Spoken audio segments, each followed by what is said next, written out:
People who've been on home renovation or remake shows. How's the house holding up?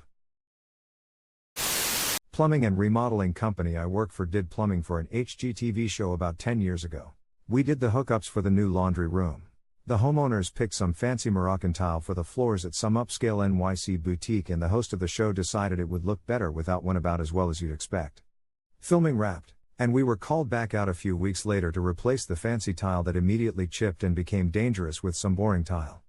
Had to sign NDAs, etc. Who in their right mind decides not to grout tiles? I build some of the nicest homes on the planet that normal multimillionaires can afford. Their designers all talk them into fragile tile. Wallpaper made of grass that falls apart in a soft breeze. Unlacquered brass that tarnishes at first touch. Uncomfortable chairs and marble countertops that etch with toothpaste. Lemons, catsup, you name it.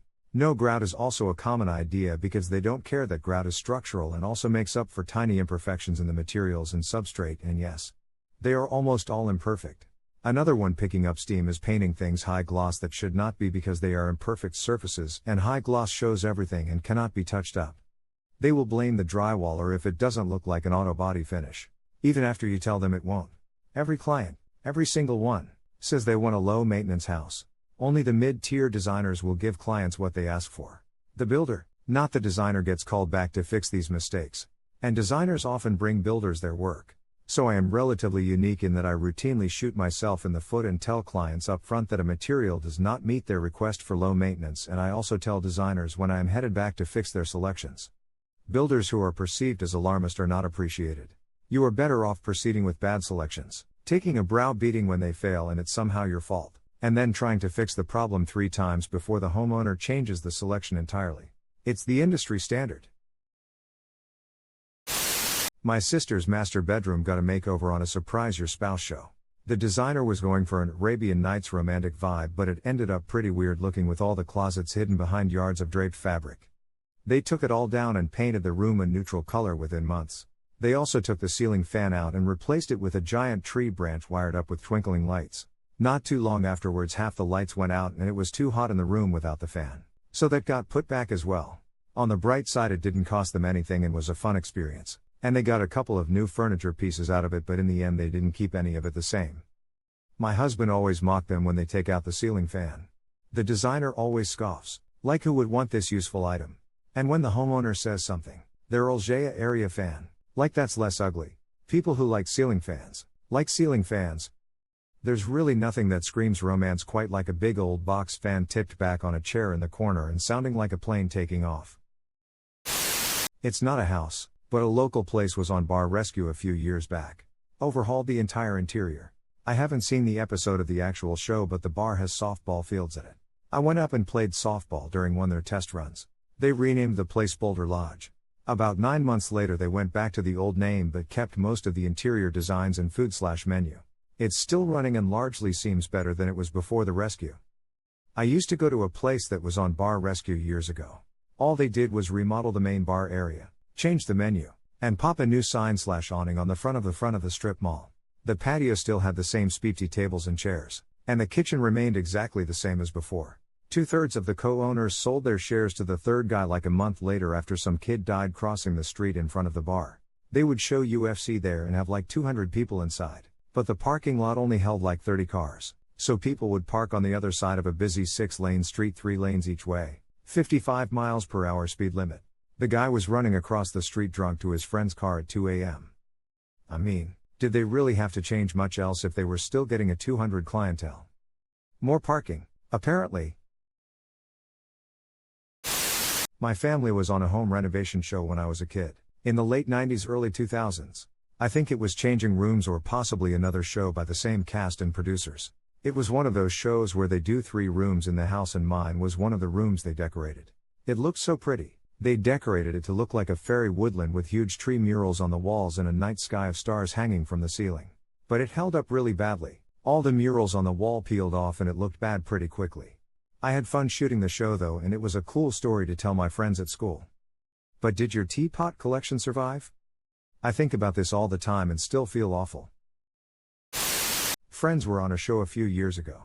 It was super intense, 3 weeks of filming, and the redesign looked great on camera. In reality it was literally things stuck together with staples and tape. After the show, my friend took 2 weeks off work to rebuild everything properly. What kind of work was done that they had to redo? Kitchen cabinets held together with tacks and tape. Door frames? How bad was it? The curtains were stapled to the wall, so they had to buy curtain rods and do it properly. The crew ran out of time, so only half the wall was painted.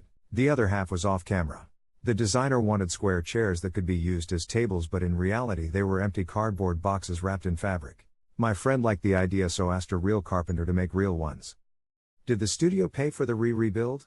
Because peep me, I'd never let them get away with that kind of workmanship given what they're selling the show as.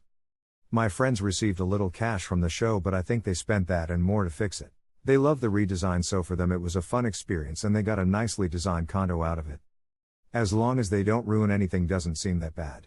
It would suck if they tore down the old decors and put up cardboard with staples. My grandpa has an awesome wood workbench made for the Woodwright Shop PBS show. I think he'll probably be around for my cousin's grandkids with how solid it is.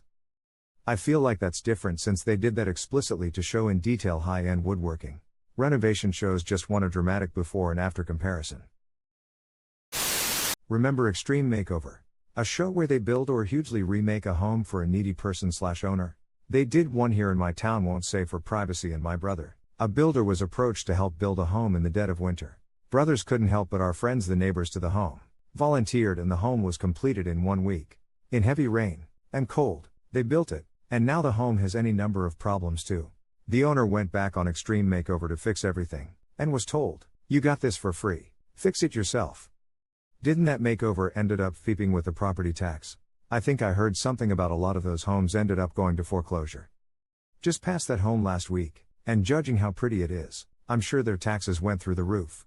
I read that Extreme Makeover also wrote into the deal families couldn't sell for a few years, and that some homes got caught up in divorce settlements. I helped source a person for such a show after they were the victim of a rogue trader that took tens of thousands of pounds from them, leaving them with nothing left and not doing the work. I felt pretty good about myself that I was able to talk the person through what would happen, sit them down and chat over the pros and cons, and find a pathway through so that they could have a habitable home and normal family life again, especially as the family had had it rough even before the rogue trader. The renovation looked great, and there's no way the family would have been able to have gone ahead without the help and funding from the TV show.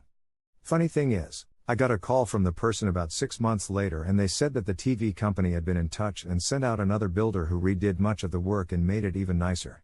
Because they since found out the guy they originally used was a cowboy builder. What I'll always remember though is the transformation in the person. The first time I met them they were crying, shaking uncontrollably, afraid of the rogue trader and utterly desperate, with seemingly no way out. Over the course of my dealings with them they changed to such an extent it was like a different person. They were bubbly, positive and resilient. They were able to laugh off the issue where they had to have a second builder out, and while they were in talks with the TV people, it actually even led to a freelance job offer for them as well. They'd been at rock bottom, and this was the catalyst that turned it round, and it was totally unexpected for them. I believe it was genuinely life-changing. This was at least 10 years back now, but I'll never forget it. Hope the family's still doing well. Dude, what the feep is going on in the UK? It sounds like feeping Star Wars. Rogue trader, cowboy builder? What do these words mean?